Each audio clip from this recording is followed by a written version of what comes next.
Klaipėdoje antram gyvenimui prikeltas senovinis norvegų laivas. Jį rekonstravę lietuviai sako, su tokia užduotimi susidūrė pirmą kartą. Prie šio laivo Klaipėdos laivų remonto specialistai plušėjo pusę metų.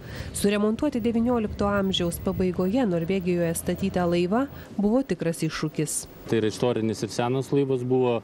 Antra, tai, kad mes jį darėm renovavom pilnai nuo pradžio iki pabaigos. Ta prasme, visos laivo vietos buvo paliestos ir atstatytos ir renovuotos. Nes kad buvo savotiškai šiek tiek ir pakeista laivo paskirtis. Salonas buvo visiškas triumas ir čia viskas yra padaryta naujai. Šio laivų XIX amžiuje buvo gabenami įvairūs kroviniai, o per karą juo plukdyti ir ginklai. Dabar šią vietą lietuviai pavertė prabangią pokylių sale.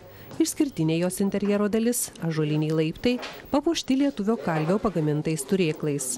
Visame laive įrengta garso sistema skirta ne tik linksmintis, bet ir girdėti laivo kapitono komandas.